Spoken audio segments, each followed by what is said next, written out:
Sr. Egon, o que o senhor pretende com o livro Planejamento Familiar, Solução Básica?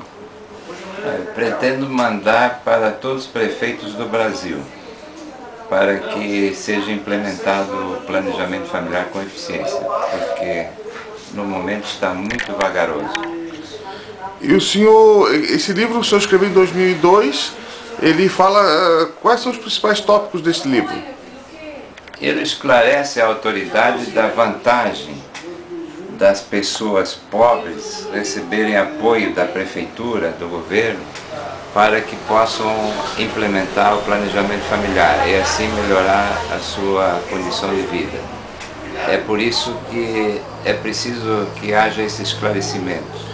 Ainda mais agora que está em voga o aquecimento global e a principal causa é a explosão demográfica. E não é possível que o mundo continue acrescentando 70 milhões de habitantes a cada ano, quando deveríamos estar diminuindo, porque o globo não tem condições para abrigar 6 bilhões. 1 a 2 bilhões seria o ideal. Há quanto tempo o senhor pesquisa sobre esse assunto? Olha, são quase 40 anos, desde 40 anos, 67. O senhor, quando o senhor começou a fazer essa pesquisa na época, o senhor já estava, nos anos 60, o senhor já alertava sobre isso? Qual foi a reação do pessoal daquela época? Foi muito violenta, principalmente do clero católico, foi muito violenta.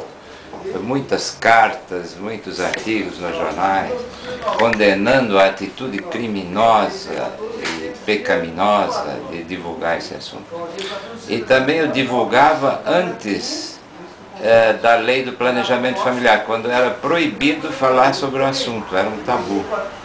Hoje é permitido, mas naquela época, até 87, era proibido falar sobre planejamento familiar. Sr. Egon, previsão do futuro, claro que isso não é Nostradamus, mas se não haver um controle do crescimento populacional, é uma catástrofe. Depois que o vice-presidente americano lançou o filme Uma Verdade Inconveniente, ele lançou uma série de medidas que as pessoas deveriam fazer para que evitasse o colapso global, como economizar água, evitar desperdícios, economizar gasolina, mudar os combustíveis. Tudo isso é muito importante, mas acrescentando mais gente, vai anulando essas atitudes das pessoas. Então, essa questão não foi levada em consideração. Embora o próprio Al Gore, vice-presidente dos Estados Unidos, quando apresenta o filme dele, tem um gráfico gigantesco, onde ele diz que em 2050 teremos mais 3 bilhões de habitantes, mas vai ser praticamente impossível que a Terra absorva mais 3 bilhões de habitantes.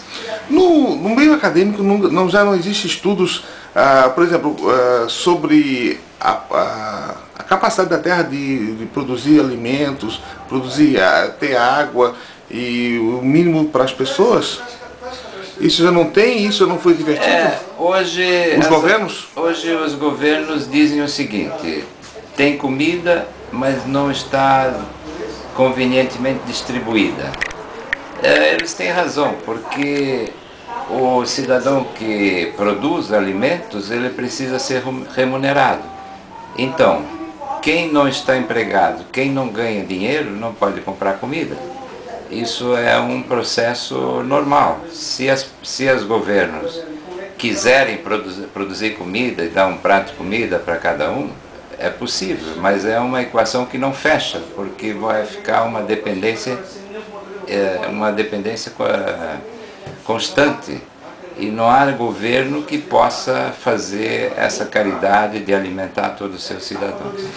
Haja visto Fome Zero, que também não pode ser levado eternamente, pode ser uma medida de emergência.